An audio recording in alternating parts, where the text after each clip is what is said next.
Good yeah, movie. there's nothing Live wrong free, with getting die hard. There is if you say it with a RE in front of it. Harder. Wait, no, that makes no sense. Re-hard? That. Yeah, You want to get Never mind. re-hard? That's a sequel, starring Kevin Hart. Listen, I caught myself a little too late, but I know what you were thinking. I caught myself. That's I the knew that. sequel star, Kevin Hart. Oh my god. That shit is so fucking funny, James. What do you call it when you get hard twice? Re-hard. Oh, there you go. I got a question. Here's one. Hashtag re-hard. If you put a bonnet on a coochie, is it called a fishnet? Ooh. Wow. Ooh, okay. It's like those TikToks.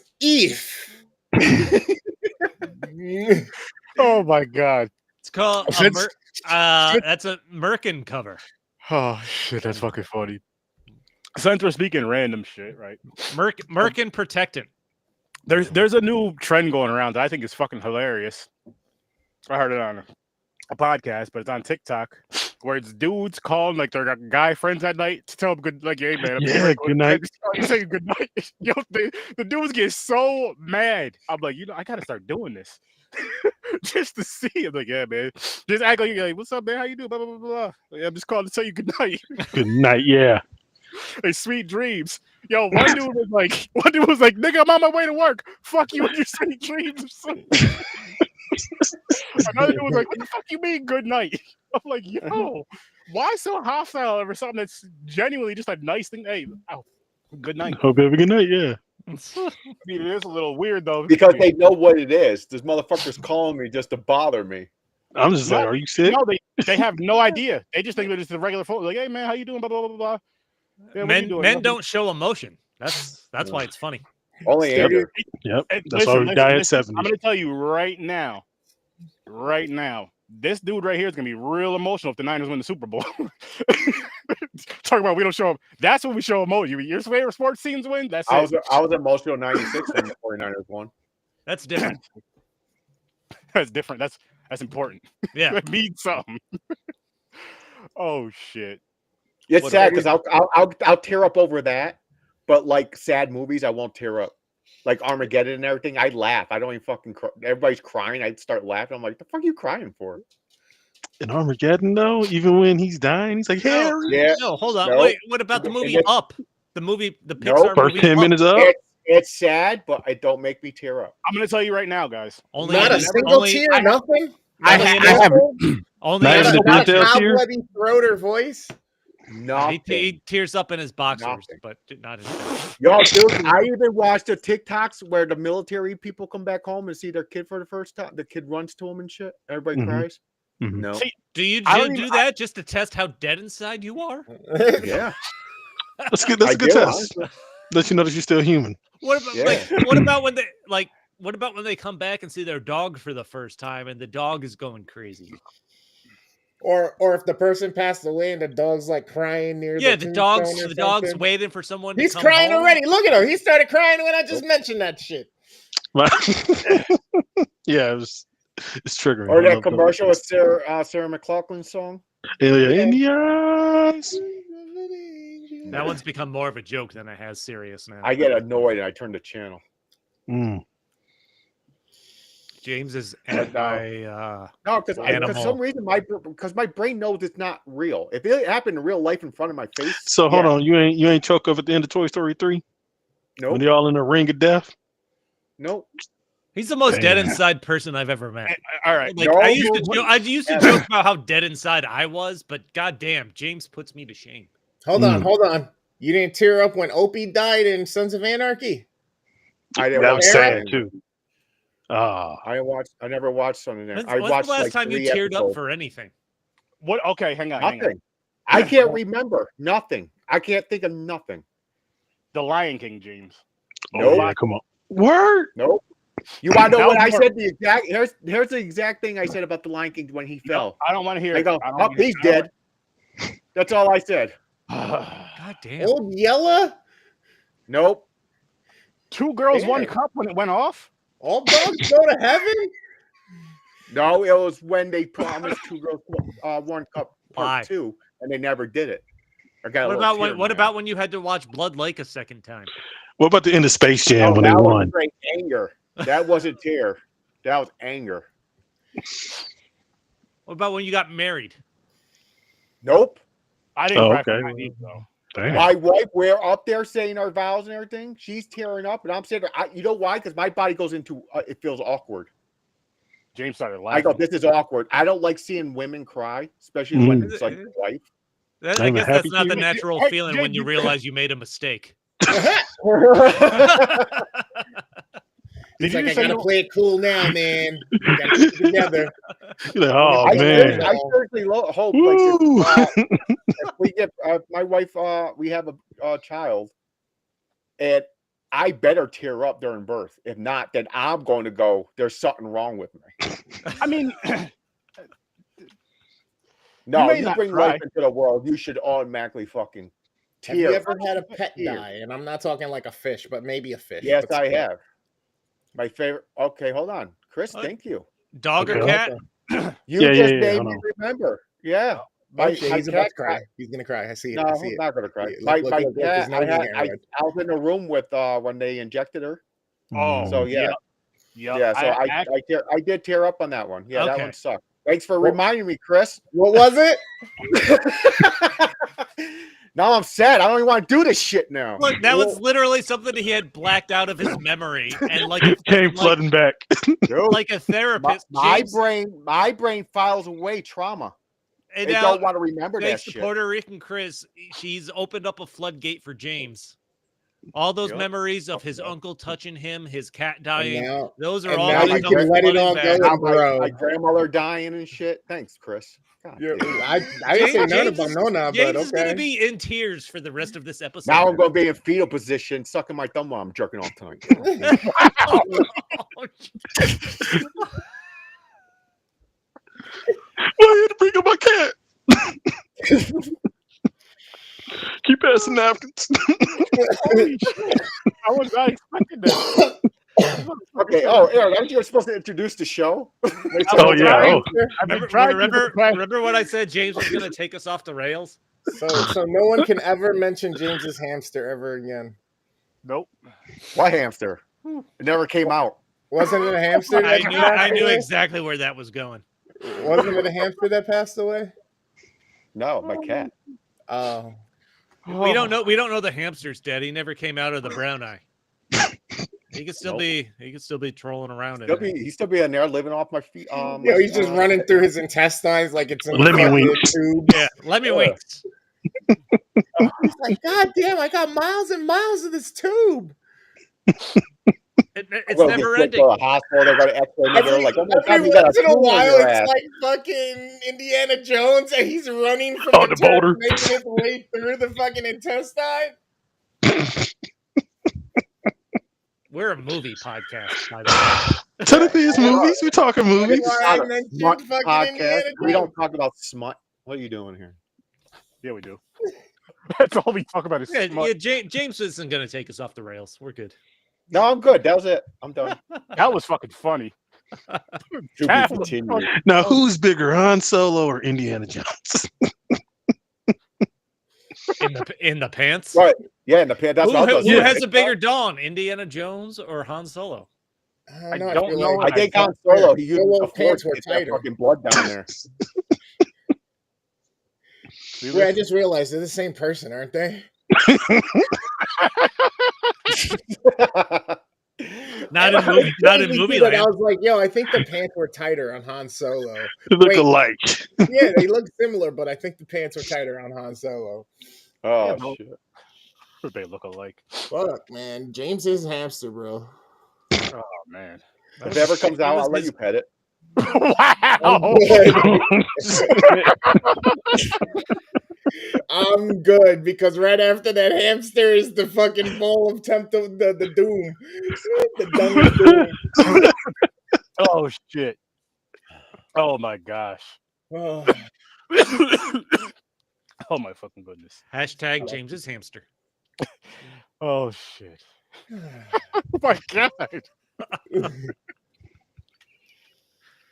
This is fucking funny. I'm enjoying But anyway, Oh, great, guys. All right. Happy Saturday night, everybody. Welcome to Popcorn and Pints, where we usually review 2 movies and tell you what there may be similar about them or differences, and we give you our honest opinion. And tonight's movies, boom. The Raid 1 and 2. They're not hamster movies. Nah, nothing. Not that kind of raid. I'm not gonna lie, the second one could have had a villain that was like a hamster, though, because The hamster's raids on James's butthole. This shit almost turned into Scott Pilgrim versus the World with the different fucking villains and shit. Yeah, the guy, old boy, fights at the end. He could have just had 2 hamsters instead of 2 knives. See that? Fighting with hamsters. Oh my gosh. Oh man.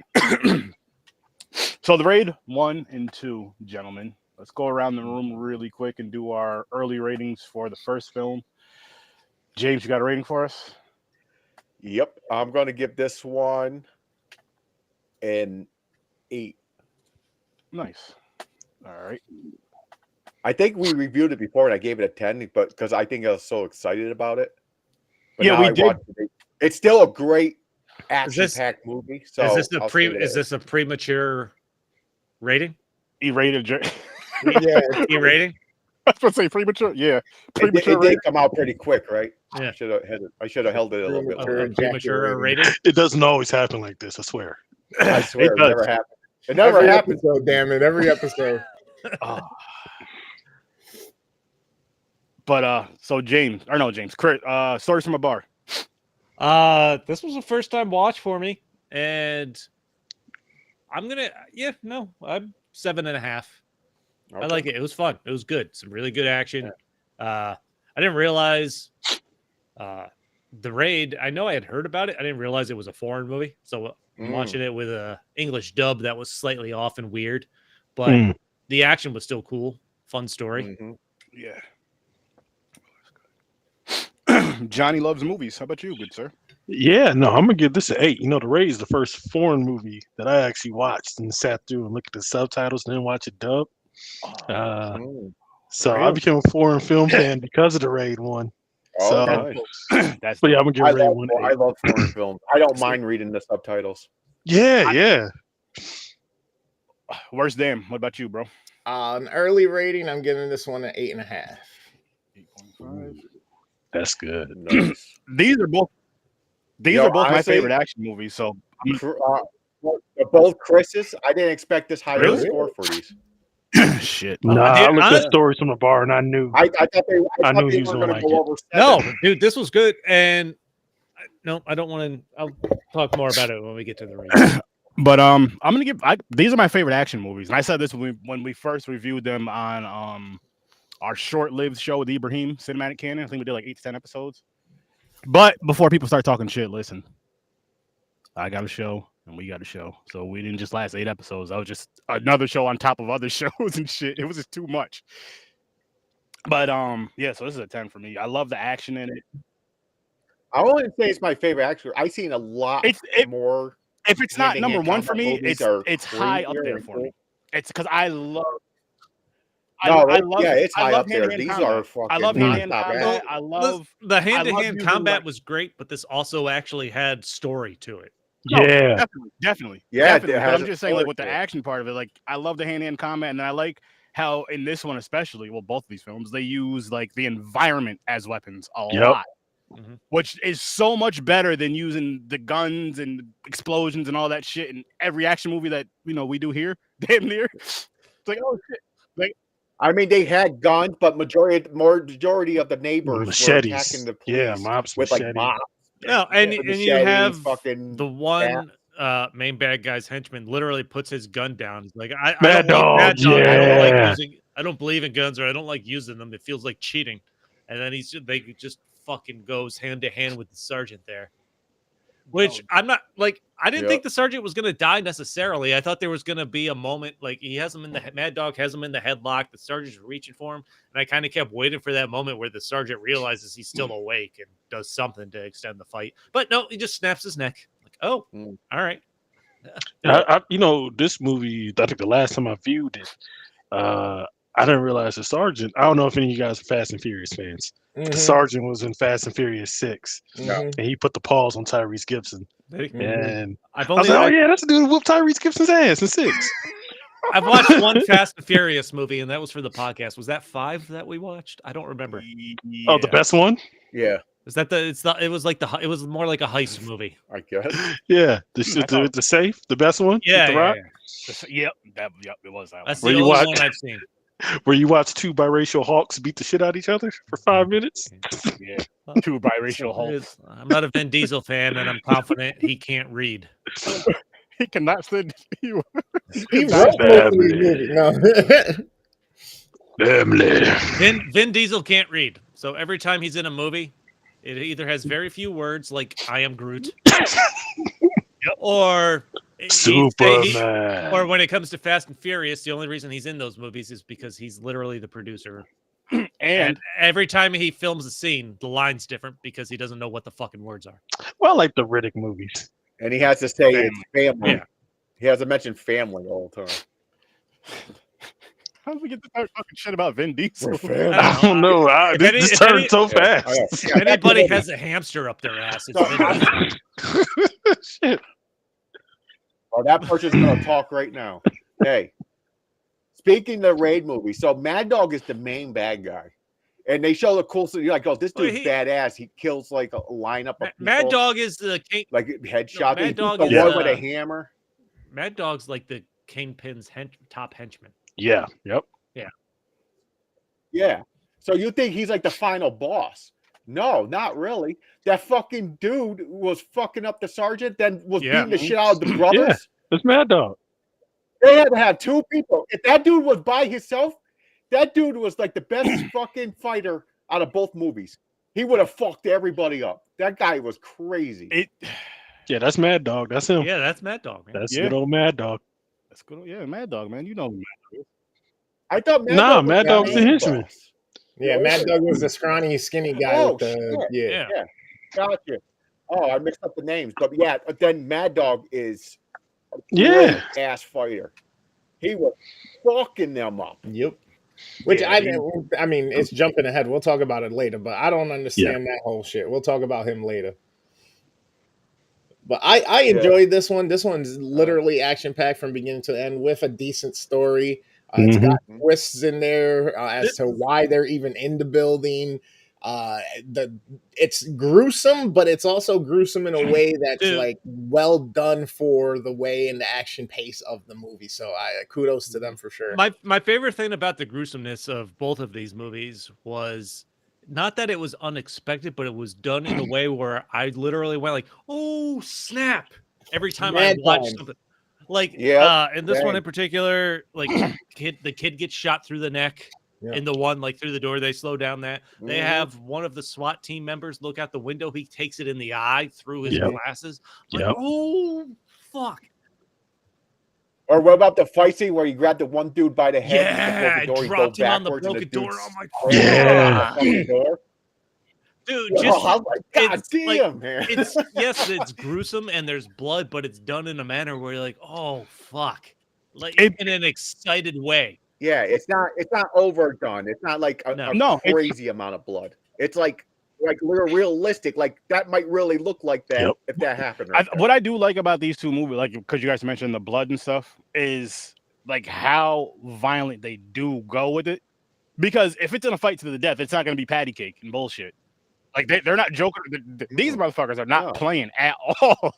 They're like, yo, we're fighting to the fucking death through this whole shit. This whole shit. So they're trying to apartment complex they're trying to bust. It's a bunch of rookie SWAT. They have no backup. Yeah, by the way, it wasn't even a real mission. It was by that old fucking cop. He wanted to take over the kingdom part, the money. Here's something. One plot hole. One plot hole I thought of as I was watching this. So you have the two guys sitting in like the SWAT truck outside waiting for the SWAT team to come back. And the Kingpin's got henchmen just start unloading bullets on the SWAT truck. Bullets are flying through this glass. How do you have a SWAT truck without bulletproof glass when the fucking Pope Mobile has bulletproof glass? I know. Like, that makes no sense, right? And why would you park way outside their See, I gate? just chalked it up to. I don't know. I just chalked it up to just movies. That's just. Yeah, You know. it didn't bother me. I thought the same thing. I was like, why are they you're sitting watching in the every pit? I bullet was these like, guys shoot go "This through doesn't this get glass and just tear these two guys up. I'm like, how does a SWAT truck not have bulletproof glass out of any other they could vehicle have had those on the fucking road? That's true too. That's true. And I mean, usually with people There's in that called kind cop killers, aren't they? people in that kind of thing, I'm sure they know there's certain artillery. It's like, listen, because I'm sure a lot of those dudes and that shit, they have bulletproof glass. So they're like, listen, this is gonna go through that glass. These bullets here through this gun, yeah. So just, just get these. Just get these. And I like how they show it hitting them, and you just hear boom, the sound and everything. Oh Yeah. Like, when it hits, and the fucking blood just goes, and they just drop and shit. I'm like, damn. So much blood. It was the slice. I didn't mind the gun parts, but the best part of these movies are the hand-to-hand. Hand by far. Oh, by far. It's just, I think it just feels more of a fight. Feels like more of a fight. I'm not saying a gunfight isn't, because it definitely is, but it just feels like more of a rewarding fight to see on screen. We've seen the gunfights, we've seen the explosions over the years, and I'm not even saying that those can't be cool, but I'm like, there's nothing that tops it. I'm not saying this movie. I'm just saying like that type of combat with all that mixed in. There's nothing that tops that. All right, here's a question: best fight scene in the movie? I think so. Mad Dog versus Brothers. Yep. Okay, is it that? That's a good one. Because I was thinking, so you have the scene where your main character, the rookie SWAT guy, which you find out he only signed up to be on this SWAT team because his brother is one of the Kingpin's henchmen. Yeah, Rama. And he wants to bring him home for the family. Where he is helping like the jackass SWAT guy after he had his ear and shit blown off in the hallway. And he basically has to drop him and take out like 30 bad guys hitting hand-to-hand combat to get through this hallway to try to find the one apartment. Like that, I'm like, I'm watching this scene, and you know what it reminded me of? There's a scene in one of the Deadpool seasons where they did a one-shot. Or not Deadpool. Daredevil. And it was like one of those ultimate one-shot fighting scenes for me. Like he's going through this hallway, just fucking taking guys out left and right. Like this is fucking intense, man. But for me, it's either that one or the fight Two Brothers with Mad Dog. Yeah, that I don't know. No, that fight was crazy. There was hits where, okay, for the one, the brother shouldn't have got up. Not at all. No. In concrete. His back should have been broken. How many times does the head have to be slammed against concrete before you don't get up? Yes, concussions, paralyzed. A lot, I guess. Not enough in this movie. Yeah, I'm pretty sure he can land on his neck at one point, but again, it's one of those things in films where movies just have to movie, so you just gotta kind of ignore that part of it. The dude that fucking got tomahawk chopped with the axe, the fucking axe hits him here. Yep. He has enough to look at it, grab it, and try to get it out as he's being thrown and tossed by the goddamn. Fucking crazy, but they're so cool. The fight scenes are insane. There's also the fight scene where they take out everybody in the narcotics lab in this one. Like the rookie meets up with the lieutenant and the guy that the sergeant sent to protect him. And like, we have to go get the Kingpin guy. And like, I don't fucking care what it takes. And then, so they're trying to get up to the 15th floor. They come across the lab there and they just fucking kick the shit out of everybody in the lab. I'm like, there's so many good action fight scenes in this. Yeah, it was at that point, once there was only 3 or 4 of them left, and this fucking old dude's like, no, let's go, let's get him. This is our moment. This is it. We can't. Well, I was already but like, the old guy is still there on a contract, he thinks, to try to take out the drug kingpin. Even though they're working for the same organization, and this guy doesn't. There's so much double cross going on. Yeah. Like, the story of this is really deep. Oh, yeah. It kind of reminded me, the story kind of reminded me of like The Departed, really. It reminded me of basically.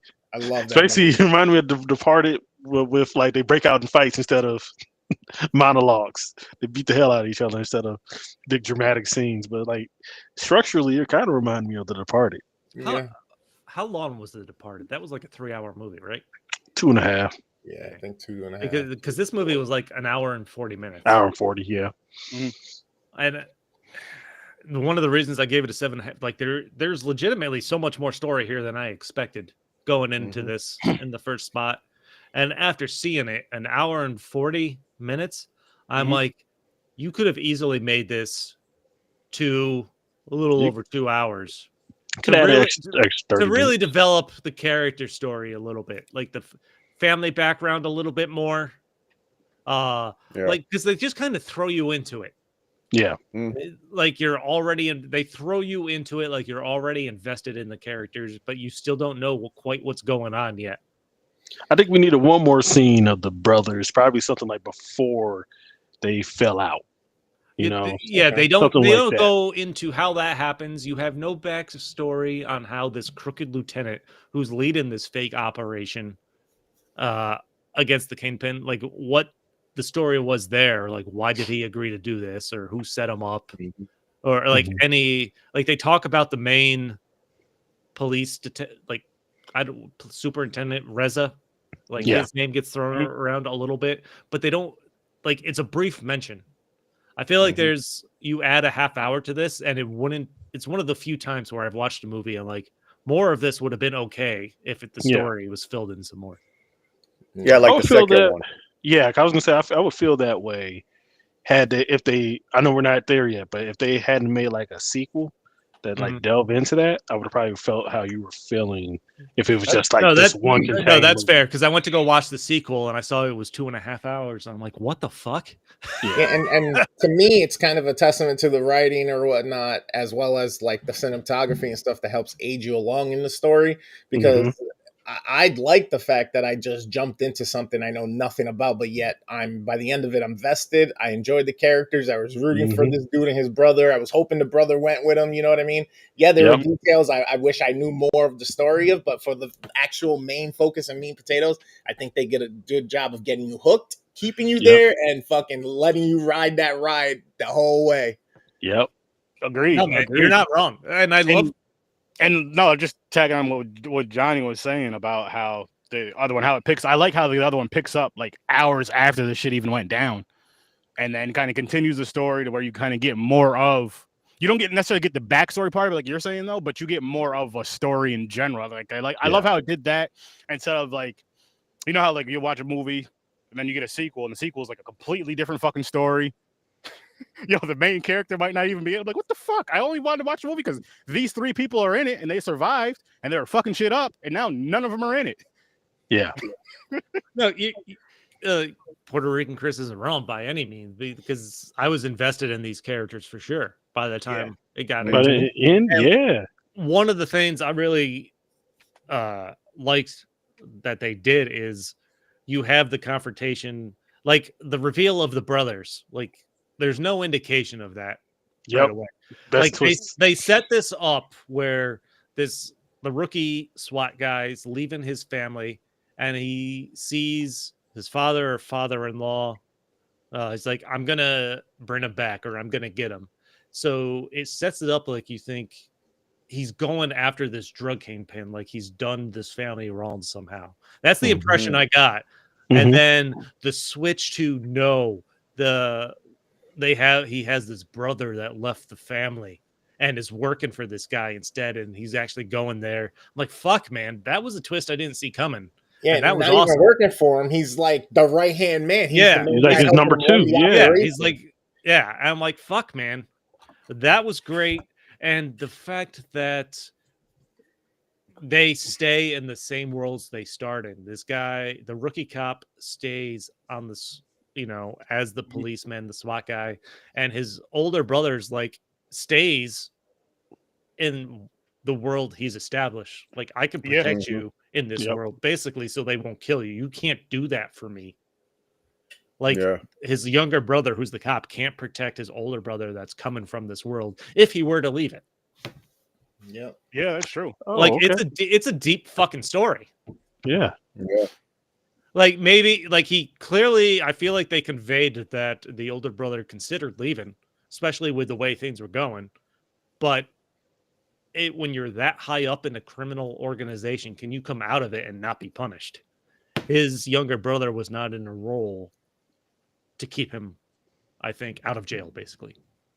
I mean, in that type of thing, there is no rule though, because it's Well, to where, I mean, to keep you out of prison or to keep you safe. If you were to try to leave that lifestyle, there's really no.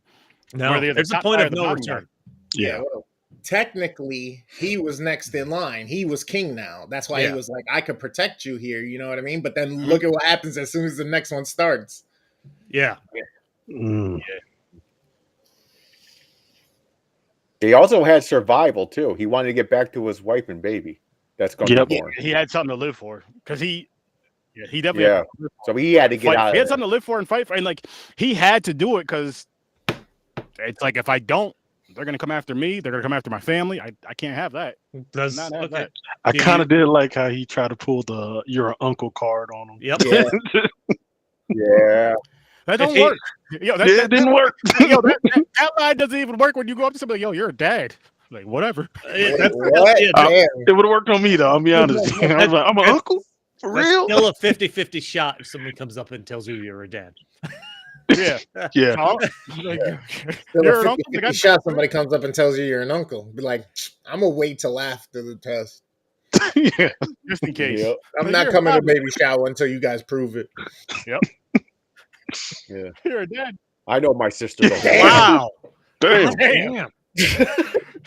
I mean, technically that's his sister-in-law, but Just ask the German. Just ask. Wow. Holy shit, we're back. No, it was a hamster. I thought A hamster. yeah, he's a hamster. Yeah, we just went from hamsters to another species. Just like it up there because it's not coming out. What? Okay. What? It's going to be like the hedgehog that Temple pops of out. It's Doom. going to be like it's. Like Groundhog Day. Nope. Saw my shadow. He's going back in. Nope. So the crooked lieutenant that basically sets up this thing, as he's trying to get out of there with the main drug kingpin, who breaks it to him that he's going to be killed either way, whether he gets out or he dies there. It was a setup for him. He was told me like there's no way out. Yeah. So he kills the drug kingpin, and then he goes to try to kill himself and runs out of bullets. Mm-hmm. Like a little bee. What do we think about that? That's Now- the universe saying you're gonna get yours. If I'm not mistaken, though, Yep. or maybe, or no, you know You're what? not Maybe taking he the thought easy he way had out. 2 bullets because he said. I remember him mentioning, "I have a bullet in this gun," because he said something about shooting the dude and then something else. But I can't remember if he said he had 1 left or something. I forgot, or if he had 1 extra. I think he did mention that he had like. Well, we all know now that he's bad at math, but he thought he had an extra bullet in there. Yeah, Which is really going against stereotypes in this scenario. it really is. Really is. Which I'm very disappointed in him for that shit. But him. Him. Yeah. That shit. Oh fuck. But no, what was cool about that scene though is I know they didn't like show it, but when he takes out that kingpin or whatever, that guy, no, the whatever he was, the side headshot, and now it just shows his body falling sideways, but from upstairs. Yep. Yo, Yeah. those specific action shots that they did in this movie, I know you guys mentioned earlier, but the ones that they really, not even just showing like the actual slicing or shooting or whatever, but just the aftermath of like the body just falling and dropping. And so I thought that was so dope the way they portrayed that throughout both of these films. I'm like, damn. Like there was so many times up here watching this movie, like, oh shit, damn. I'm like, yo, he got fucked up.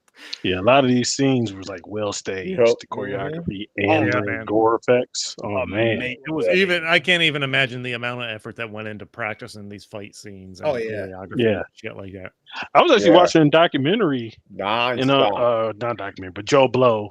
I'm giving them a plug. They talked about the first Raid movie, and that they rehearsed in like a high school gym all their fight sequences. Like they actually did like a whole dress rehearsal so they can get their movements done. Damn. that's dope. And then they recorded it. They recorded it so then they could have it on set so they could repeat the movements. Wow. So what I'm saying is somewhere out there, there's footage in a high school gym of them play fighting. I guess the space doesn't matter as long as you have the space. Yeah. Yeah. That's true. Yeah. That's dope though. Like, because that's one of those cool things for people that know that where this movie was made and all that. Like, if they went like, oh, if the raid was made at my school, or Yeah. at least, not made there, but they at least did some Trained. choreography there. They trained there at my school. Yeah. At the gym. The first one was dope, especially considering it's all into one building. It's pretty much one set. You got a little bit outdoor at the beginning and stuff as they're approaching, and then you're just in there the whole time. You get tons of fucking dope action of shit exploding. They use a grenade at some point. They shoot through the floors. They hack through the floors. That was genius. When they pull the propane tank and set up Yeah. a bomb in the fridge to blow out the hallway, and the guys coming in. That was awesome. So I love them going between the floors and shit like that. That was super fun. Yeah, that was sick. That was another thing I enjoyed. They really pulled that off well. Basically, the one building scene. You're in one building for the entire movie, bro. When they worked it really well. When the dude's stabbing, looking for him in the one apartment and stabbing into that one wall, and they go to the wall and they. Yeah, and he's trying to wipe the blood off, so when they pull the blade out, they don't see it. Like, it's fucking intense. I thought they were going to show him getting caught, but because the guy's going to go, he's going to look at his machete. That's why he was "There's trying to blood get his on hand it." up there, man. see, I didn't feel like any tension in that scene because like we already knew that Rama had hands, so I'm like, worst come to worst, they get caught. He's going to fight his way out of it. He's going to win because he's the main character. He ends up taking out the machete gain anyway, but still. That's another thing, like with this movie here, right? Is I'm just like, yo, I'm like, this dude is just fucking everybody up. Like, if I'm supposed to be against him, I'm just gonna act like I already got knocked out. Yeah, I'm dead. He leaves. He doesn't kill everyone he takes out, as you can see. He's leaving places. So but they're not getting up. I'd be faking it too if he. I mean, at first he was going around killing his own people on the floor and everything. They was moving and groaning. He's like, like, okay. Hey, he had to do what he had to do. Yeah, man. He's ruthless. Love it. Like, damn. This was a great watch. Yeah, this was a good watch for sure. These two, because of the violence in these two films, I think one of these two films, obviously, they're best paired up with each other. Would have been better paired up with Ninja Assassin, I feel like, than Enter the Dragon. Because Enter the Dragon, there's fighting, but it's not violent like that. You know what I mean? Like, it's. Yeah, I can see that. We could have did that with like obviously another Bruce Lee movie. There you go. But no, I was gonna ask you guys a question. Like, who would you, if you had to go up against either one? We're talking the dude, the main character from last week's movie, Ninja Assassin, and the dude from tonight's movies. I'm taking my ball and I'm going home. It's I'm a like, the park is occupied. They had it scheduled. I'm good. I'm running in the opposite. So you're a fake injury. Listen, if I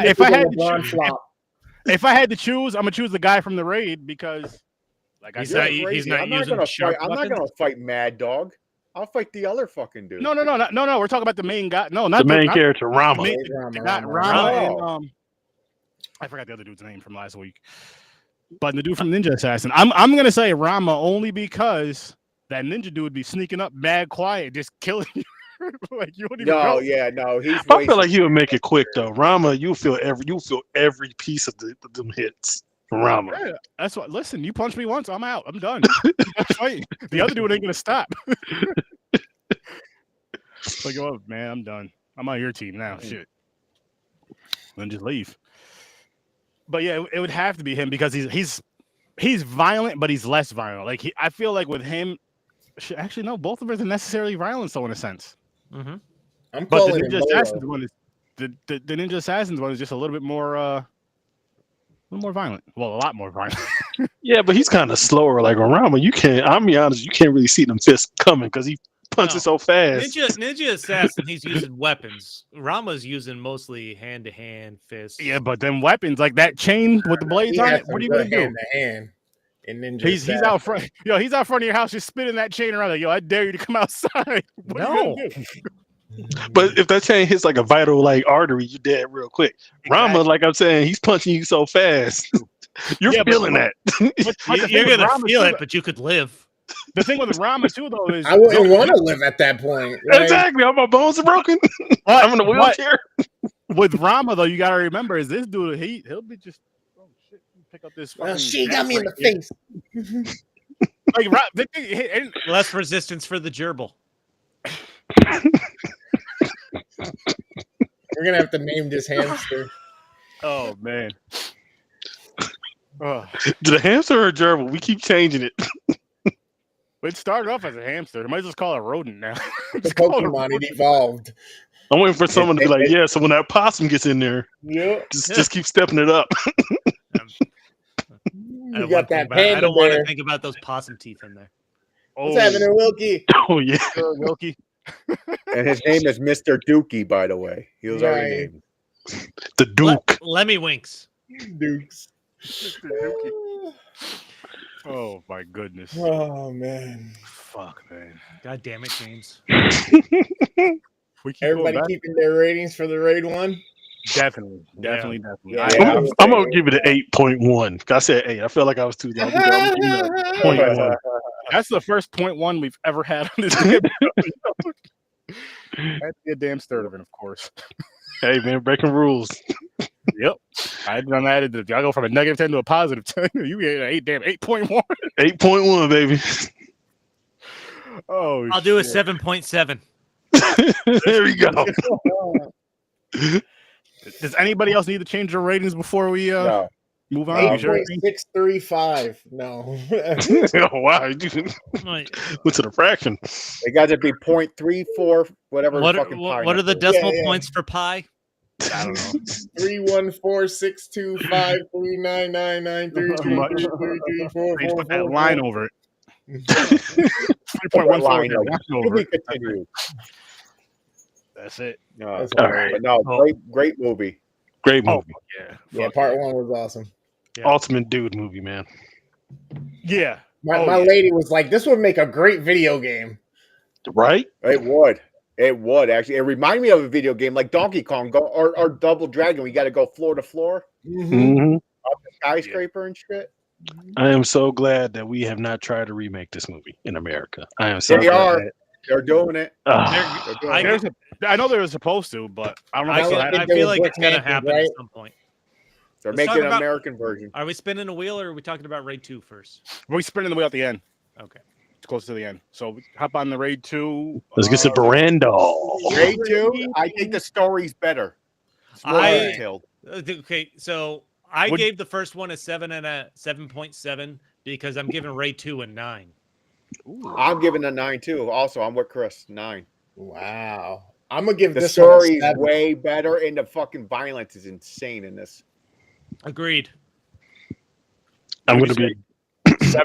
You said 7. I'm gonna be in the minority. Yeah, I'm gonna be a 7. As even though the story is a little bit better fleshed out and the movie itself looks better, it just felt too Hollywood.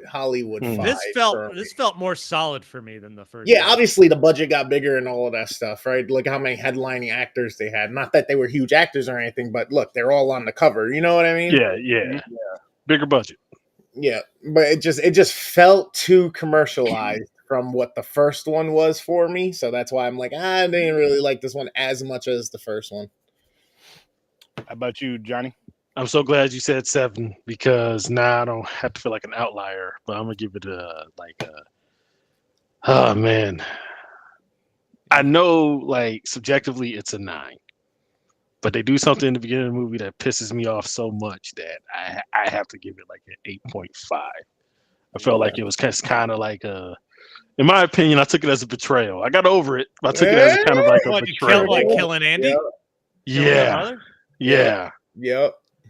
So I know intellectually it's a 9, 9.5, but I had to give it an 8.5. And Mick said it's a 10 for the first one for him and 8.5 for the second one. Well, Mick can go fuck himself. He's nice. Dual 10s for me, and then real quick, just because it was mentioned, budget for the first Raid movie was 1.1 million. Box office 9.3. Wow. Second film. That's a nice pickup for that kind of movie. Yep. Second film, bigger budget, yes, 4.5. Box office 6.6 though. Oh That's interesting. But I bet you. But what were Blu-ray sales? Because I bet you anything the Blu-ray sales for Raid The 1 Blu-ray's probably crushed it. Yeah, bonkers. Possibly. I just Well, got the.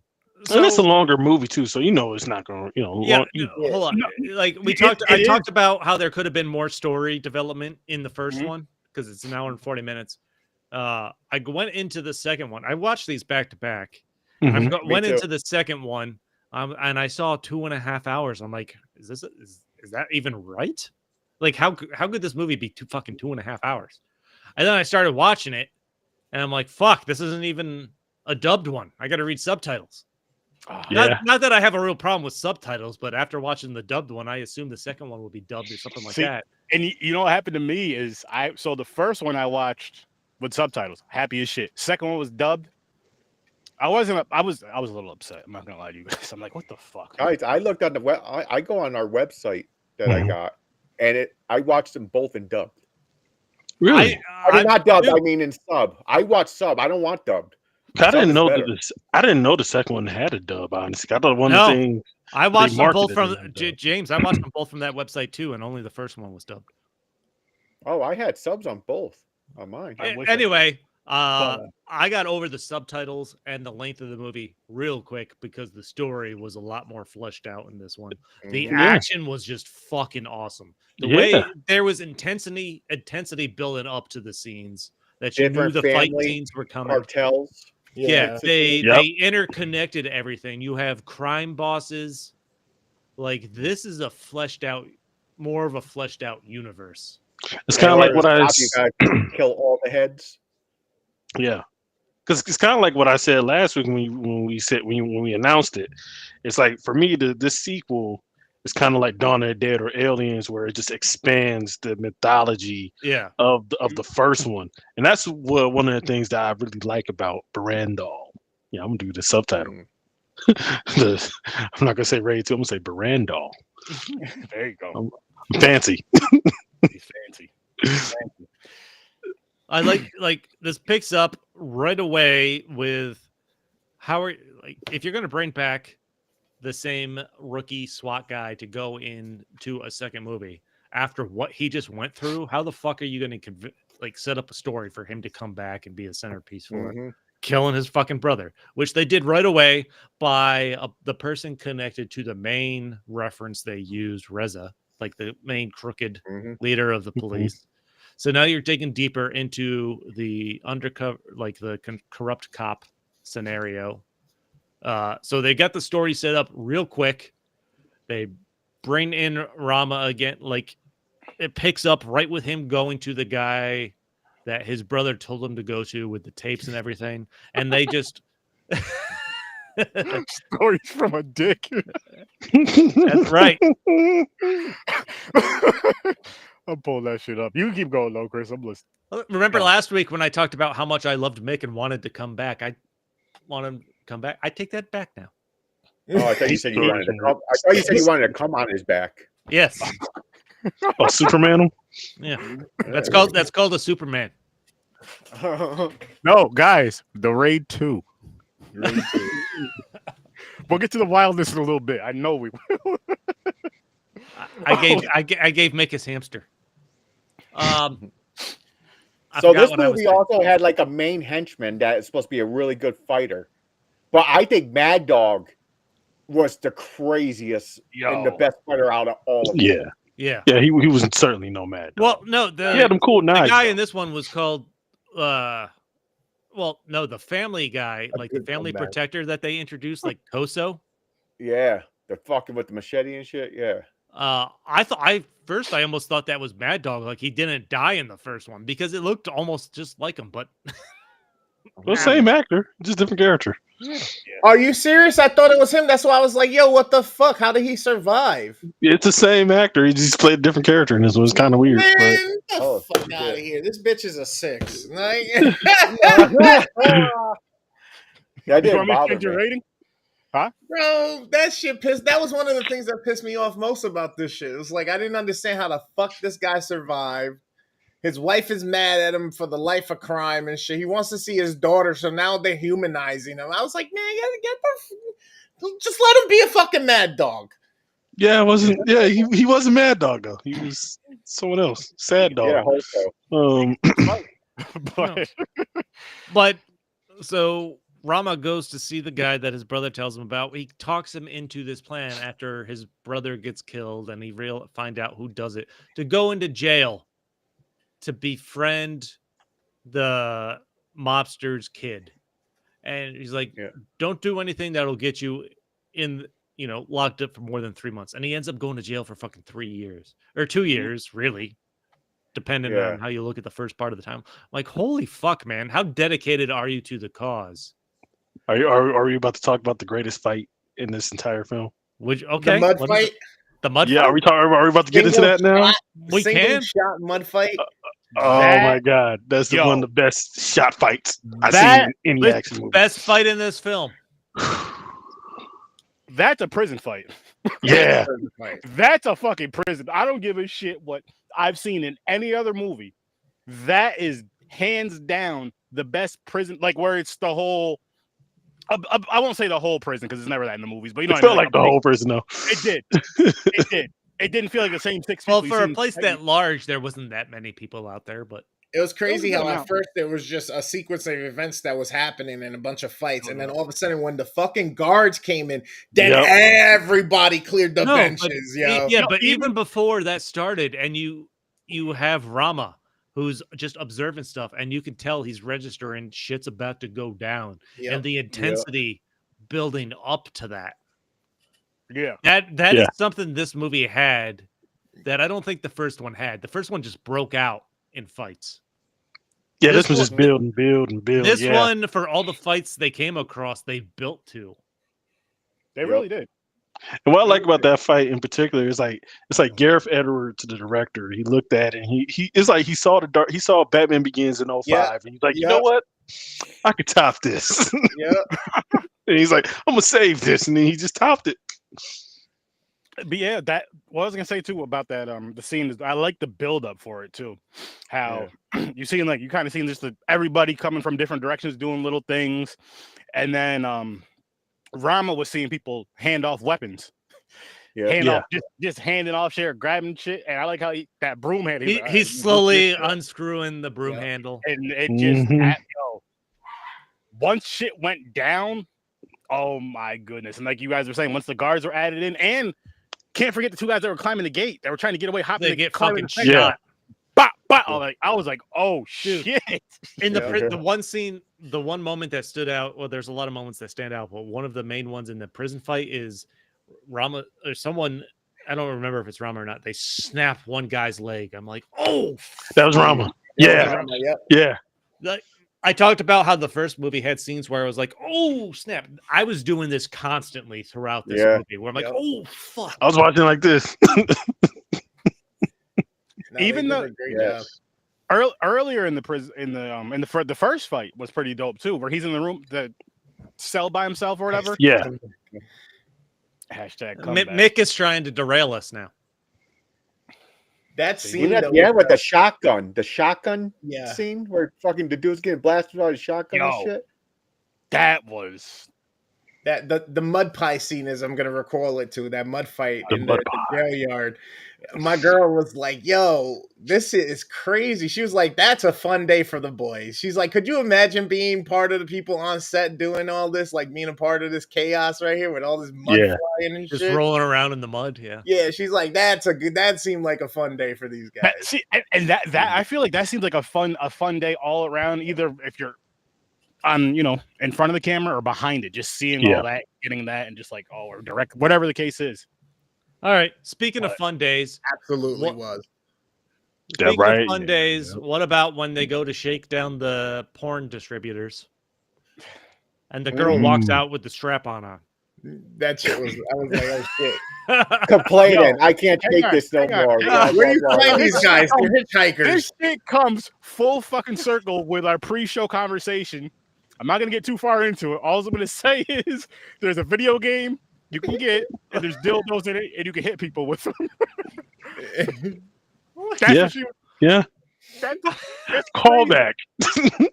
That's crazy. That's hilarious, but it's just funny how that fucking just wow. She comes walking. Like they're trying to shake down this porn distributor, because the gang's getting into more cocaine. Mm-hmm. And like they have it behind the curtain in the back. This got hard. Got hard. I've been hard. Chris been hard. I can say, how do you know that? But both of your names is Chris. Chris has been hard. I'm like, wow. We're not talking about Cliff right now.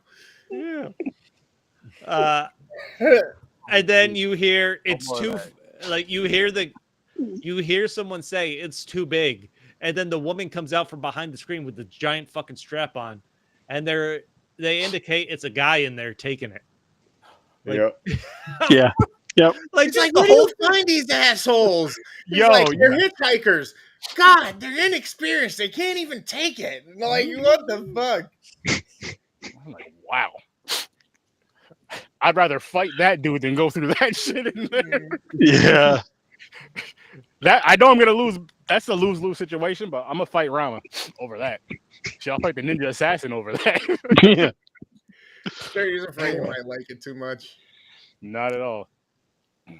Here's another question. So after, is it Uko? However, the guy he befriends, I don't know how you pronounce his name. UCO. Yeah, I think it's Ugo. I was calling him like Unto or something like that. Yeah, but it wasn't something like Unto, wasn't it? It's like UNCHO. It's UCO. So Yuko, whatever you want to call him. The mobster's son that wants to take over, he's upset because he feels he's not getting his due. When they go to the karaoke thing and he flips out, is he shoving? Did he try to shove the microphone into the girl's crotch? He did something. Right? I couldn't quite tell. Like yeah, it looked like that. Like, was he really trying to shove it in there? I don't know. Like, it's hard to tell what was going on. Yeah. I mean, look, he's been in prison for a while. He doesn't know how stuff works. He said they have to shut your mouth and strap on. Well, I mean, man, Uko was a punk to me. I don't like Uko. Yeah, I didn't like him. I mean, he had a set on him, that's for sure. Sitting down at that table and being like, "Yeah, but you're late this month." Yeah, but it doesn't allow for that. He's like, "So here's your money back. Like, go get the rest." Here's a funny thing though about Uko is like the scene.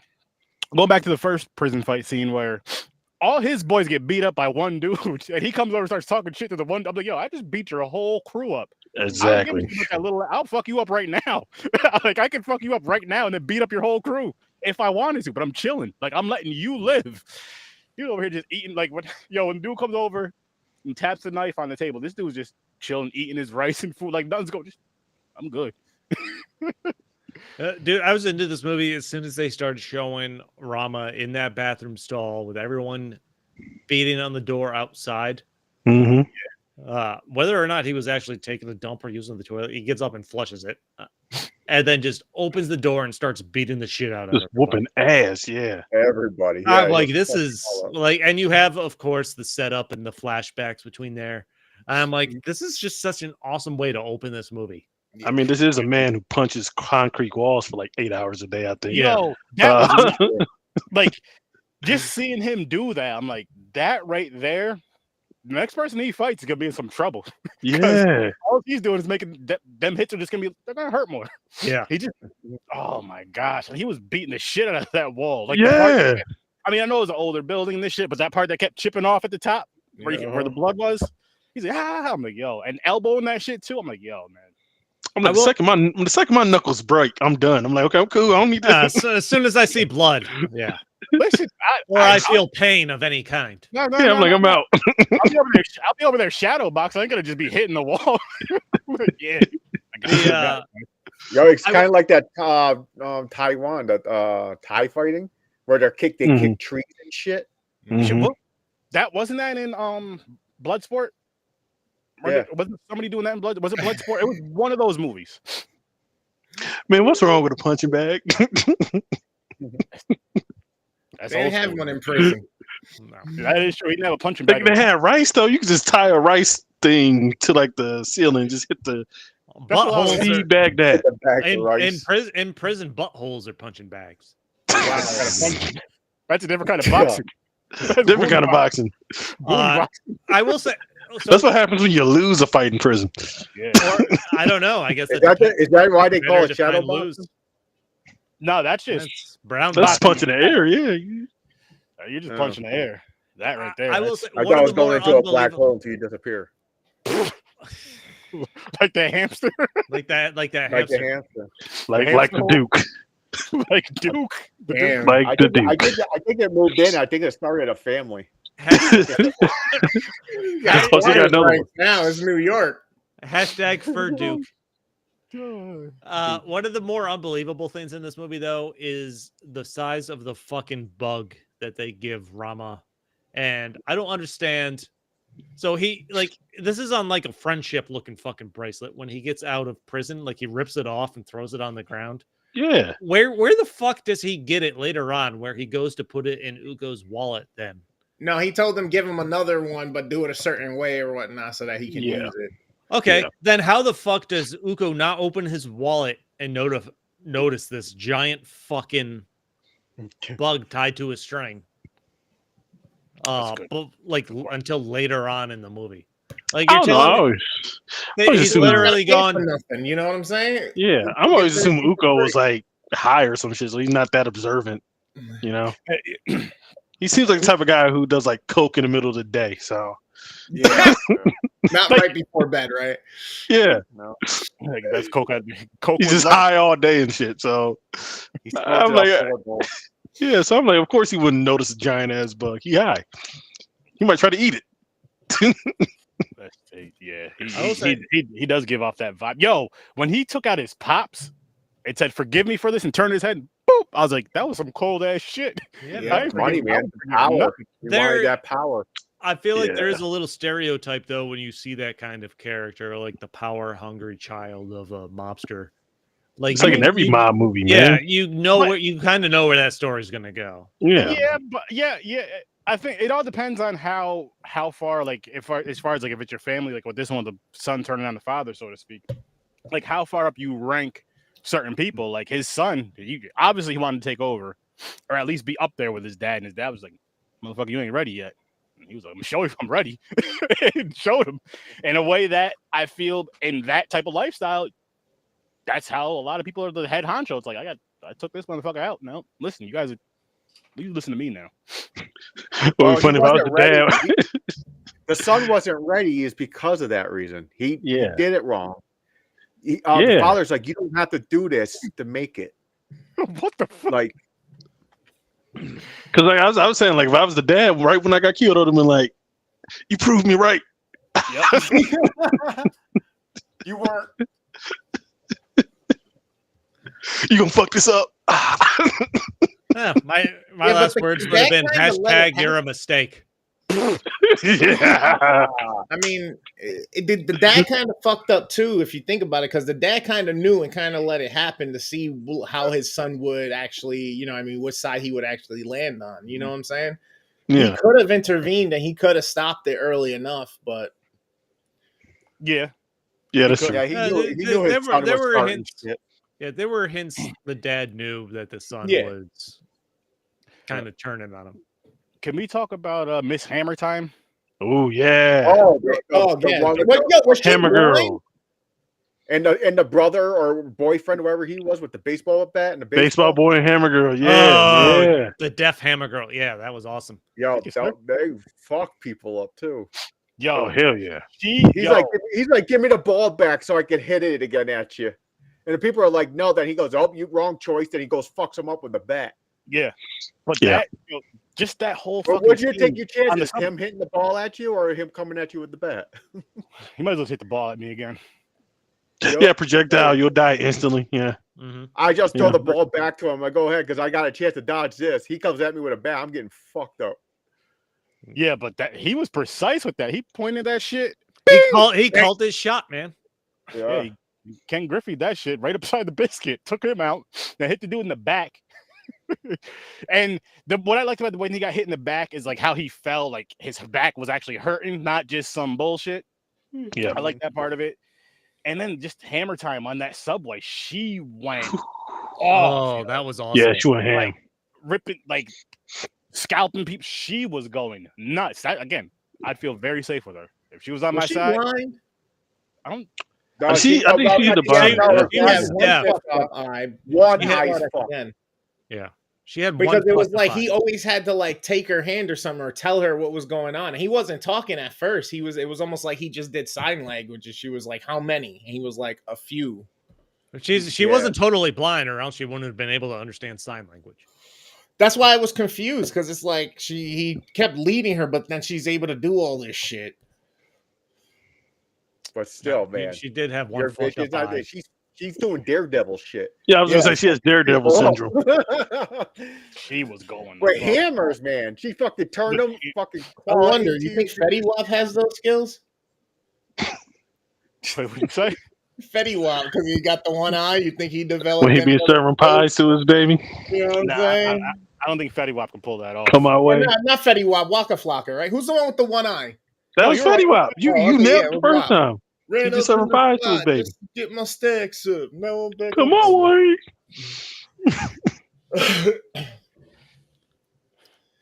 Yeah, I'll be honest with you. I thought Hammer Girl like I'll be hitting on her the whole time. I'm like, maybe if I charm her into not killing me, she won't kill me. Maybe, I'm not gonna lie. If I was Rama, I would that's your tried hammer, that baby. first. Let me show you mine. Exactly. Yeah, you better hope that works. Yeah.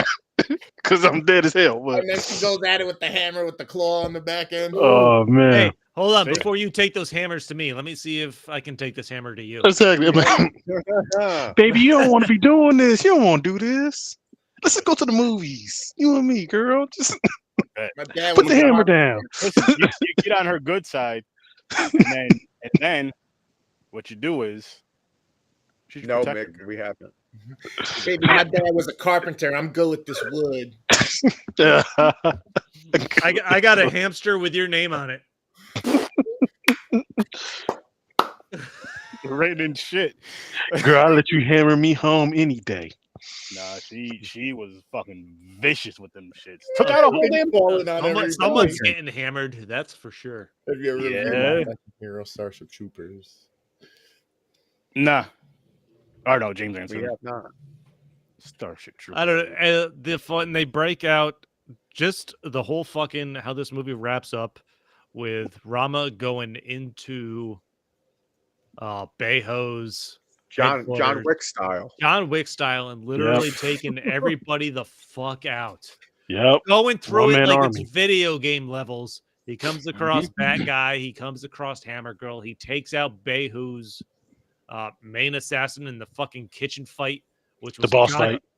goddamn awesome when he pulls out the blades and they're going at it. Yep. Oh my god. And then he gets to Beho. They pull out the shotguns. I'm like, and then the rich kid realizes he was set up by Beho with it because of the tattoos and stuff. I'm like, there's so much deceit. Like the story in this between this and it is John Wickish. Yeah. What I was gonna say too about Hammer Girl and Batman is how Rama took both of them out with their own damn weapons. Yep. Yeah. Yeah. Which is He did one thing that anybody else could not do for some reason throughout this whole entire movie. Because he's just that guy. Are you gonna try to get that hammer from those hammers from her or that bat from him? No. I'm gonna run. Start running. But Rama's that dude. He is. First name that, last name dude. Handled it. Here, okay. You want if I had, and I'm still leaving it at 10. I don't give a fuck. If I had one complaint about this, it's how calm everybody is in the car chase. Like everybody around the thing, like for a lot of action movies, you see people shoot and shit. Everybody that's like around in their cars, or at least like they're just driving like just a normal day. Like, yeah. Oh my god. How come we didn't even talk about the car chase? Yeah. And how awesome that was shot. That was a dope. It was just all action packed. And what was cool was you had Rama in the SUV fighting everybody in the SUV. You had 3 other cars and a motorcycle against each other. And I'm just like, what the fuck? This is so fucking just the fighting, it was wild. The dude hanging out the back, the door, hanging out the window of the back seat, gets smacked by the car door that's side of the road. I was like, God, that's like the wildest commute to work ever. Yeah. Imagine seeing that on the highway. You're driving to work, you see this on the highway, you're like, I'm gonna get off the next. Not only that, driving on you see this driving on the way to work, and you don't even pull. You just driving like it's all like, oh shit. Them niggas just fighting again. Him slowly waking up in the SUV there and like the car fight scene. I'm not gonna lie, it was giving me like Deadpool movie vibes. Yeah. And I had to look up when Deadpool actually came out. That came out in 2016, but they had filmed a bunch of that shit beforehand. So I don't know if they had gotten it from this or what, but yeah, I don't know either. I think they were inspired by Deadpool fucking people up. Like, in the beginning of Deadpool, when he jumps off onto the trucks. He's like fucking people up in the Jeeps and shit. Yeah, where he's fucking fighting everyone in the SUV, and you could probably get that scene into this movie. Yeah, and I was gonna say, the Deadpool Wolverine movie that recently came out, whatever. One of the things they were, so highly boasting about was that fight scene inside the minivan and shit. Yeah, and it's dope and it's brutal, but they're like, it's a scene like's never been done before. You clearly haven't seen the Raid 2. Yeah, I'm like, that's done. True. Oh, so supposedly, yes, an American remake of the Raid is in development. Is it? Oh. I heard about that's so disappointing here. Okay, so this helped inspire John Wick. We're definitely gonna have to. Oh yeah, it definitely did. It definitely did. Yeah, it definitely inspired. As a matter of fact, Mad Dog. Well, that's not his real name, but Mad Dog was in one of the John Wick movies. Yeah, he's in 3. He was one of the. He's one of the assassins, the sushi assassin team. They did sushi, but they're also assassins for some reason in John Wick world. Yeah, he's one of them. Yeah, with Mark Dacakos. Dacakos. Kaka. That sounds like hamster an assassin name. All back. Yeah. Kaka hamster. Kaka. Hashtag Kaka. Fuck. Now I would be happy if they do this remake and they bring back Gareth Evans because he does English language films now too. He's from England. I'm not. So I'll be for it if he directs it. I'm not looking down on it. I'm excited to see what they do with it. Then, like I said, it was good. They're gonna ruin it.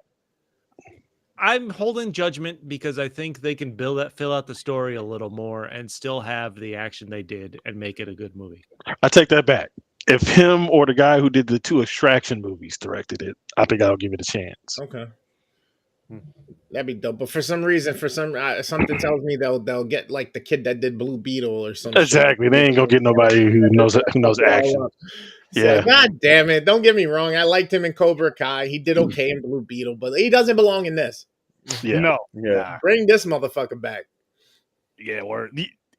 I'm really for a movie like this. I don't think you can Americanize it because I feel like if the American remake is gonna have a bunch of guns and bullshit, which I feel like is gonna take a lot away from this, because it just takes away from this fucking story. Just do a different damn movie.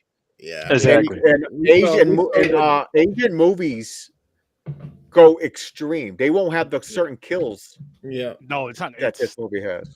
Yeah, it's kind of like what happened with what was it, District 13 and Brick Mansions. They fucking brought Paul Walker in and fucking RZA to play in the American version, and it didn't have nearly as much parkour and shit as it just killed the whole fucking vibe and purpose of the movie. You know, I would do it if I was to remake it. I would do it so differently. Like I would actually do an all-black cast of actors and martial artists. Oh, and shit. then I would get one of the directors who did like Extraction or wherever to direct it. So I would be like so different, and that's how I would go for it. I could see a Michael Jai White. Yeah, Michael Jai White, like as the sergeant. Yeah, or as Mad Dog. Shit, that was Michael Jai White played Mad Dog. Oh man, they talk about Judge Dredd. Oh yeah, Judge Dredd came out the same year as the Raid, and people accused it of ripping off the Raid. And they were made at the same time. It's not possible to rip something off that be made at the same time. They claim that Dredd is a ripoff of this. Of the first raid, yeah, because it takes place in that one building, and he has to fight his all the way to the top to stop the drug lord. Yeah, but then Judge Dredd come out in like 92 or 94 or something? That's the first one. I'm talking about the remake with Carl Urban. Remake. Gotcha. And that came out the same year as the first raid. Gotcha. And people were accused of ripping off the Listen, raid. And they made it at the same time. It's not a complicated story for No. someone to come up with. Oh, Yeah. No. It really isn't. It's what you put in between. As far as like this, we're starting from here, and we need to make it upstairs and then make it out the building. Exactly. Let's just throw something between it. Yep. There's Throw something That's between it. The it. layers is what changes the sandwich, right? It's either a Yep. ham and Swiss or a turkey and Swiss or a fucking meatball sub, but it's still a sandwich. That all sounds delicious. I know, And like right? those movies like came out like a month apart of each other too. So I'm like, I don't really know how it's a ripoff. They both came out like a month apart. Like that's cool. Okay. That's cool. That's hell yeah. But That was a fun summer for me, 2012. That's all I'm gonna say. That was a fun summer for me for going to the movies. Yeah, that was like Endgame time and all that shit, right? That was the first Die. Avengers. The first So you got the Avengers, first Avengers that came out that year. Dread. The last Dark Knight movie came out that year. we love death. It was a fun summer. Reverse Die Hard, yeah, I guess. Yeah, it's Reverse Die Hard. Yeah. All right, what are we watching next? All right. Yeah. What Let's see. category? What category? Or are we? Oh, it's Wheel of Destiny. Gotcha. Let's go. Sure. Just see where we're going. Ooh, Terminator versus Rambo. Okay, Battle of the Trilogies, Black and White, the Brat Pack, Decades, and Chicks Picks. Okay. Yeah, we got some good. We got Yeah, wheels. the Terminator versus Rambo, Worst Damn. That's more so the two actors, I don't even Arnold remember. and what? Yeah, Stallone and. Well, I guess we're about to find out. Nice. I called it. You willed into existence. That's it. He willed. Did Now we find out what- wheeled? You said you I willed. forgot what did this. Will. I said will. I should have said the wheel. I have no idea what's in this. I forgot. Where we are. Oh, we already had the verses set up for him, so we just got to spin it once. Oh, it's our turn. Kindergarten Cop versus Oscar, Last Action Hero versus Judge Dredd, Total Recall versus Demolition Man, Real Deal versus Lockup, and Predator versus Rambo First Blood Part 2. I was gonna say we Oh, watched man. First Blood already, but yeah. No, this is the second one. Okay. We watched the first one. Oh, shit. Judge Dredd. I see Dredd. That's Last Action Hero and Judge Dredd. Mick, we're Is it? getting Last Action Hero. You called it, baby. The Last Action Hero Yeah. versus Judge Dredd. So Now that's gonna be fun though. I don't think I've ever seen Judge Dredd. Yeah, I remember seeing it. I think I read, Rob I read Schneider. the review. Yeah, Rob Snyder's in that one. It's been a while. For me. That's not a positive. Oh, you don't like the animal? I love Rob Schneider. The animal is funny. He's turned into a real pro douchebag. Bench warmers. I legit like bench warmers. I'm not gonna lie. I legit like that. Bench warmers was good. Acting wise, he's funny. As a person, he's turned into a real pro douchebag. Oh yeah. His daughter disowned him. His daughter's like a famous singer too. Yeah. Yep. See, I know I've never seen these movies, so it'll be fun to watch these. And I'm starting to. Well, I'm not gonna say starting, but it's always fun to go back to like these two actors, these two like up against each other, just to kind of, see how we really feel about their movies nowadays. Like, Were you more of an Arnie or a Stallone guy? Honestly, I would probably say I lean towards Stallone growing up because of the Rocky. Mm-hmm. And I think I've seen more Arnold Schwarzenegger. Yeah, movies. I lean more. Yeah, I'm more of towards- an Arnie. I'm more of an Arnie guy. Like I Yeah. remember Twins, I remember Mhm. Twins was funny. Funny. Kindergarten Cop. Yep. But that's Another probably too much. wise because he made movies in our markets for our age. You know what I mean? Like True. Jingle all the way. Yeah. Like I would say What- when I was younger, definitely Arnold. But as I've gotten older, I have more of an appreciation for Stallone's writing and acting. Like Yeah. Tulsa King. Have you seen Tulsa King? No. No. That's a Oh, really it's good show. fucking good. I think it's a HBO or a Star show or something like that. Mhm. But it's fucking good. Because I appreciate Stallone as an adult because I realized, this dude can act. He was more than just an action guy. He can actually act. Yeah, I would definitely say I leaned again growing up just because I'm more familiar with his movies. You know what Yeah. I mean? And again, I think Rocky be some of my favorites. Total Recall was a trip. What's your favorite Arnold Schwarzenegger movie? I know mine, 100%. Eraser. I don't know. I have no idea. Commando. I don't know a favorite between neither one of those two. I love that fucking movie. Oh, and Blade Runner. Is it called Blade Runner? Blade Runner has Harrison Ford. Are you thinking? No, what's the one Arnold Schwarzenegger? They put him in the thing and they shoot him down. He has to fight all these. Are you thinking Total Recall? No. The Running Man? The Running Man. Thank you. That's it. Glenn Powell has a remake of that. Johnny, you coming back next week? Oh, hell yeah. Hell yeah. You just hit me. You just hit me with these two movies. There's a new Running Man coming out. Oh yeah, with Glenn Powell. I'm curious what they're going to do. Mr. Twisters himself. We got Edgar Wright. Edgar Wright's directing it, so hell, I trust him. Even I want to bang Glenn Powell. Look at him. Have you guys seen the new Snow White, the live action? No. Nah, Everybody says man. trash though. Snow White's like one of my favorite all-time animated movies, so I couldn't bring myself to do it. Bro, so I hate these remakes. We said fuck it, we're gonna watch it because we watched The Lion King, then we watched Wicked, and then we watched I forgot what the other was it Mowgli? I think Mowgli. Jungle Book. Yeah, Mowgli's live action. We were like, damn man, do we want to watch this one? Because it seems like we're striking out with all these live actions. Mufasa was good. Oh, I didn't hate The Lion King, the one that came out in 2019, because The Lion King's like one of the all-timers. I'm like, it's the same movie with real lions. I'm glad. Disney's literally out of ideas because they're just doing a live-action remake of everything. Yeah, all their movies. Yeah, I'm glad we're on this subject right here. I'm glad The Lion King was mentioned because I refuse, unless we review it, to watch The Lion King live action because fuck that bullshit. Really? It's the same movie. It was decent. I hated Mufasa. It wasn't the same because it was different voice actors, different. Okay, different voice actors, still the same plot. They changed shit. I haven't seen Lilo and Stitch yet. That's definitely on the radar. I saw Lilo and Stitch I had to review it from a pod, and I actually like Lilo and Stitch. I like this one. It kind of brought back memories of my dog who died, so it kind of like messed me up in the theater. Talk about crying. See, I cry. I'm an easy cry. You remind me of my dog. Tears is gonna start running. And my dog was just like Stitch. Oh shit. So you're not talking to, as long as you're not talking to James about it, you're Did you guys watch Wicked? I know it's sad. I'm like, I'm sorry, I man. didn't know. But you won't see tears coming out of my eyes. No, James is just gonna make you feel worse about it. Remember how your dog died? No. Yeah, James brings it up when you're feeling at a real high point. He's like, "Hey, remember when your dog died?" Seriously, the last time. All right, I'm gonna go. I'm gonna go have a sandwich. That's what James says. The last time I cried was 2012 when my grandmother died. That's legit. That's legit. That's true. He's not talking about crying out of his eyes. Crying like if a relative passed. That's that's a legit reason. He needed to change his underwear. Yeah, that's. I was gonna say that's 1,000% legit. I cry over stupid stuff and legit stuff. Okay. So that's only one tear. That's not actually crying. Because that's kind of funny.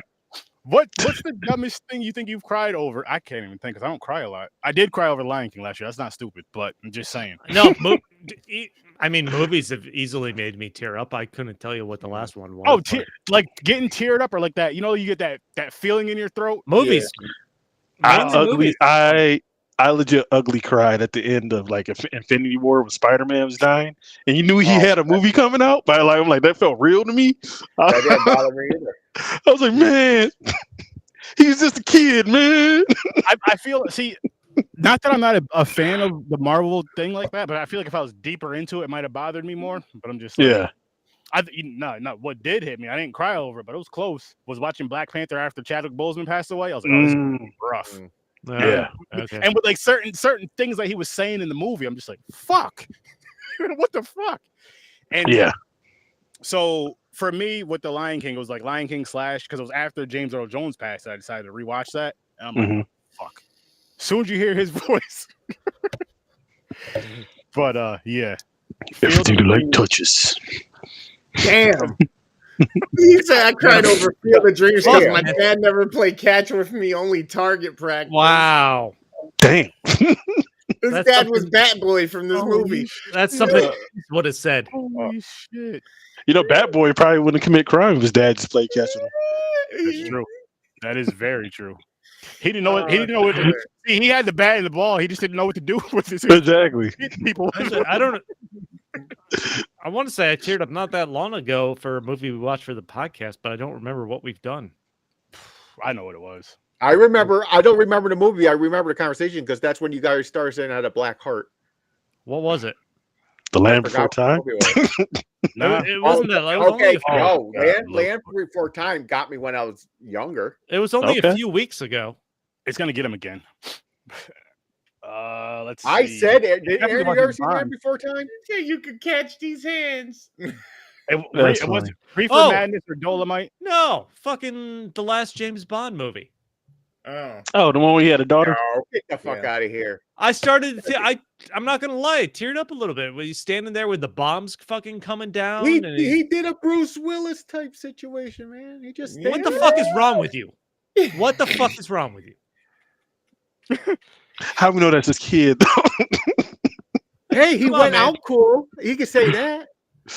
Just He went the out way that cool. fucking my eyes got a little watery watching him. He did go out like a baller fucking though. Like, stand there with the He went out fucking like a walkie baller, yeah, saying what is goodbye that? to his baby mama. Well, these fucking like 15 missiles coming to him too. He took God 15 missiles to damn, the man. face. That was one of those things where it was like, yo, that was a definite hero's death. Which, you know, all right, I'm gonna tell you what almost got me in really quick. This was yesterday. Final Destination, Part 6. oh, I gotta check that out. Blood. Did you finally see it? I didn't Yes. watch it either. Yeah. Okay. What I'm gonna say, what almost got me, my wife, she got teary eyed. Tony got Todd. me. Tony Todd's goodbye to the fans. It got me. Yeah. That right there was like, cause fuck it, I'm spoiling this. Cause I don't remember what he said verbatim, but like when he's saying this and then walks out the room, he's like looking in the camera the whole time, and it feels like he's talking to you. If you're, you know, what I Yeah. mean, you're a horror fan, and all this other stuff. I'm just like, He said, "Live your life" or something like that. Enjoy it. enjoy, yeah, and then leaves after Yep. like with his whole little speech. Stories But are sensitive, man. But, Mick's really flip flopping on how he feels He is. about me. yeah, I was gonna Yeah. say stories from a sensitive man. He going back and forth. You go from stories from a dick to stories from a sensitive. Yeah, Depends on what you say. That's how you won him over. I want You him. want him over. back. I want But him back. I will say I do highly recommend Final Destination. Oh yeah. Yeah, I gotta check it out then. Definitely check that out. I love the Final Destination series. The last two movies that I teared up on was Inside Out 2 and shit. I mean, shit, that's Pixar though, dog. Pixar. No, They got the cheat code, dog. Yo, that's gonna be a fun challenge. We all have to be honest for you to get emotional, whether it's crying. How many teary-eyed, Pixar movies can you get through without crying? Is that No. the- And we gotta bring this up every episode now. Like, listen, did you get emotional? Depending on the movies, of course. Depending on the film. only in my pants.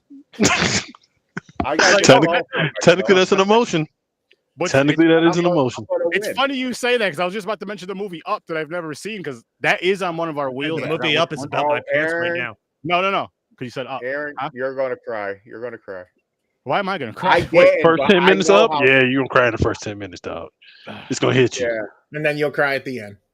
I didn't cry, but I know All the right. sadness. Did will you two? make people You two cry. in the middle because I know you two are criers. Did you two cry? Oh yeah, it got me. Up is one of my favorite Disney Pixar movies, man. It's Yeah, it got me. We can do a whole. It also episode helped. It just also about helped me with my girl too, because she's like the girl I was dating at the time. She saw how emotional I was. She saw that I was sensitive. I was in after that. So yeah. Kind of feels like we should do an episode just about Up. So you want that to be a because we do have that. You want that to be a one-off episode for that? Yeah. I think it should be. Okay, yeah, Nice. we can do that. Oh man. It's about You it's wanna about do my it now? pants No. right now. Oh no, we gotta do it after next week. Oh, you want? Oh, so you want to do Up in 2 weeks? Oh, fuck it, I'm down. We're gonna do We Up in can. 2 weeks. We brought it up. Just let's fucking ride with We it. brought it After, up. All right, Judge Dredd Johnny, and, you're gonna be here for the next 2 weeks. I mean, here for the next 2 weeks. Yeah, we gotta give me the up. listen, and this is another thing I'll throw out A there. lot of people, Mick. Listen, That's gonna be fun to do. But it was here's something else. This is that goodbye shit, that good night shit. Called your boy up to say good night. That shit is hilarious. Once this episode is over, I gotta pull up something to show you guys what I was talking about. Just like good night. That shit is hilarious. The second my boy tell me good night, I'm like, "Are you okay? No, but Is there an illness you got, bro?" It's one thing, like say you're chilling or whatever, you're already hanging out, and I'm going home, going to bed. Good night, or you're talking and it's like, "Oh man, I got to get up." Blah blah blah. Yeah, good night. But just to call somebody to say, I'm just gonna start calling you guys randomly. He's gonna call me at like 11:30 one night. Be like, "All right, good night, bro," and be like, "All right, good night." And then I'm gonna call him at 3:45. Good night. Don't call me, because I'm going to answer. I'm going to be like, "Oh, good night to you. What are you wearing?" That's probably how. And that's the part of like our crew. That's exactly what's gonna happen. Is because Chris is calling me. My wife's sitting here. I'm gonna text him, "Yo, 911, 911," and then I'm gonna call him right after he sees it and be like, "Yo, what happened? Is everything okay?" "Yeah, man, I just want to say goodnight." I don't think I have anyone's actual phone number. We can do that after this. I mean, the Facebook phone ringer's more. You gotta layer it in. It's like a conversation, though. You can't just go straight up good night. You just gotta like talking about some other things. Then be like good night. You know, way to step it up. I'm gonna just hit the group chat, video call all of you. Yo, guys, listen. I just want to call you and tell you. I wanted to see your faces to tell you I'm going to bed. Sweet dreams. Don't let the bell bug spike. Oh shit. I mean, what would the equivalent of prank calls be nowadays? Like, is that even really a thing anymore? You can't anymore. I guess it's just the whole like video thing where you go do prank videos on people. Is that what the new equivalent of like prank calling people is these days? I guess it would be. It's not the same because I feel like that's more like being an asshole. Yeah, because like with pranks on people, it's more so like say if we're all chilling and we do pranks and shit, I'd rather we do them to each other but around people. So like, oh shit, but you don't fuck with you know what I mean? You don't fuck with the people. Prank calling, that's different. Prank calling, you're fucking with people. That's different. They could ignore the call. They could just easily hang up on you and all this other shit. Oh, I miss those days. *67. You do that so your number's blocked. They can't *69 you. And I used to go online and go to where the sound bites were for like Arnold or something. Yeah. Oh, God damn. Oh, I want to. I'm gonna tell you. I'm gonna tell you guys one from the Jerky Boys. Now we could just use AI and prank call people. It's true. Now what I'm gonna do? Well, I'll tell you guys after we're off the live. My one cousin, he had a wild. No, hold on. Quick short story. So when Snakes on the Plane was coming out, they had some kind of promotion where you could set up a phone call to call a number with sound clips of Samuel L. Jackson yelling at people. They'd call this number, and it would be Samuel L. Jackson with lines from the movie. And you could put in your phone number for the person to know who's like set it up and stuff like that. So I did this to a buddy of mine. I don't even remember what the website was. I put in his phone number and it gave him a prank call of Samuel L. Jackson with lines from the fucking movie Snakes on the Plane. But I put in the phone number of a Chinese restaurant, and he called the number because it would provide the number, so the person that got the call would know it's a joke. And he got this Chinese restaurant. He's like, "Who keeps fucking calling me from here?" Oh shit, that's awesome. Devious. Devious. That is fucking funny. Just because. Oh man, I miss those days. That's what friends do. Yeah, like I feel like the pranky shit that we did growing up, I mean, for the most part, wasn't too bad, too wild. Like Ding Dong Ditch, stuff like that. That was fun and fun. Yeah, it was simpler.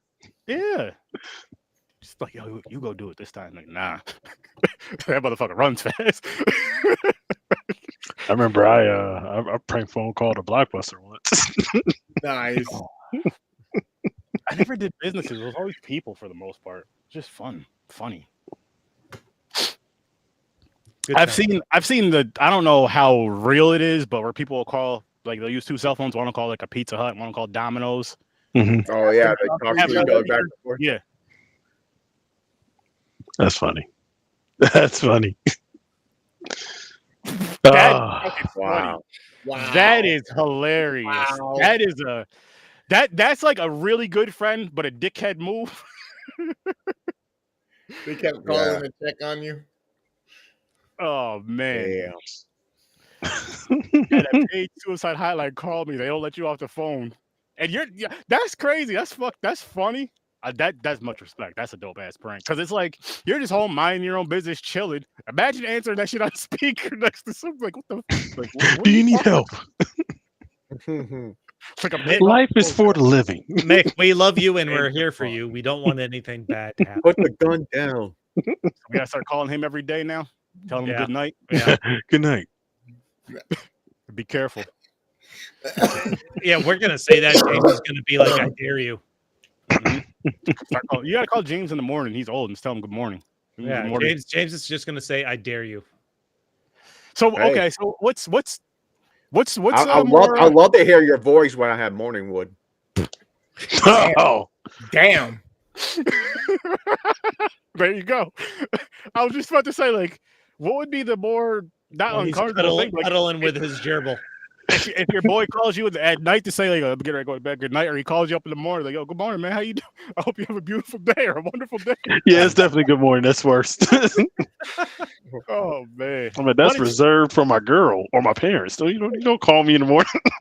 Call me in Good the morning and be like, hey, I just want to let you know you're a handsome motherfucker and you're going to kill it today. Okay? Exactly. I was Good like, morning, don't you have a great stop. day. I get off the phone. I'll be looking at the phone like, I'm gonna start doing that to random what friends. the fuck did he Like- just say?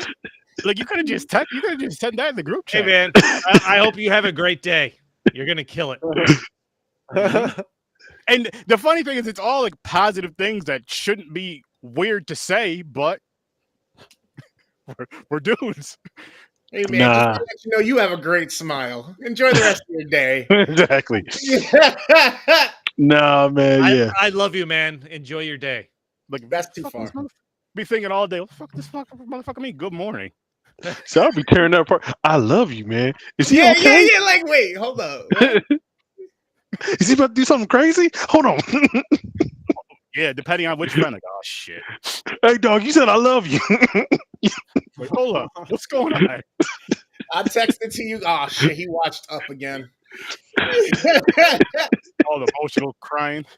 God damn, he watched Up or he watched Selena again. God damn it. Oh, yo, you watching Selena Up back to back? That's it. Back to back. Yeah, that's bad. That's bad work. Never cried at Selena either. That was a good movie. That was Oh, a it's good a movie, great. It's a great movie. That was a really good J Lo's one and only good performance. movie. Exactly. Great music. He was great in The Cell. Oh yeah, with Vincent Oh, D'Onofrio. Fire. I like The Cell a lot. Beautiful. And Vince film. Vaughn was in that movie too. Mm-hmm. I'm not gonna lie. I want to go to bed. Are we gonna? Well, wrap this Cell wasn't good because of Jennifer Lopez, though. It was a good movie overall, but yeah. That's for you, Chris. How it was filmed and everything, the colors and Tarsum Singh, Good thing baby. You don't got smell-o-vision. What'd you just say? Smell-o-vision. I burped for him into the microphone. I was like, God, it's a good thing y'all don't have smell-o-vision. Yeah, he did burp in the mic. That's a wet burp. A wet burp. A wet burp. To be fair, I farted, so you're lucky you don't have smell-o-vision as well. Wow. Oh, both of those back to back? Oh yeah. It's Chris and Chris. You win. You win tonight, sir. I'll be back next week. That would have knocked us all out if we had smell-o-vision. Everyone, It's not just you. All of us be smelling. everyone enjoys their own scent, so it doesn't bother me. Stories from a I am sleepy From a sleepyhead. How many beers did you have? today. Yeah. Mhm. Well, he didn't do a count for us today, so they didn't. 1, 2, they didn't 3, have 4, 5, 6, 7. Only 8. Okay. Yeah, he's going light. Lightweight. I did not He's get. weaning himself off. He's trying to get into the program. I did not Next make week. double digits today. Nice. Last Action Hero and Judge Dredd. It'll be a good time. Should be a good time. And in 2 weeks, we're going up. Going up Yeah, I'm going up and we're playing. Never mind, I'm not gonna say it. on a Saturday. and Aaron's gonna cry during the pod. So I Last know Action I'm not gonna Hero, cry. You said and Last Judge- Action Hero, Judge Dredd, and then the following week we're doing Up. just up by itself. Yo, we went from action, violence, pretty much to up. Yeah. That's how we're gonna. It's like and Bond. Shit, we did start off with Bond too. 25. We just went for a lot of violence. Maybe we do need a little tears. Man, I cannot believe I missed out on that. All 25, man. That was a good time. Yeah, I'm gonna go listen to you guys talk about what was Bronson's last one? Die Another Day. I want to hear that. Die Another Day.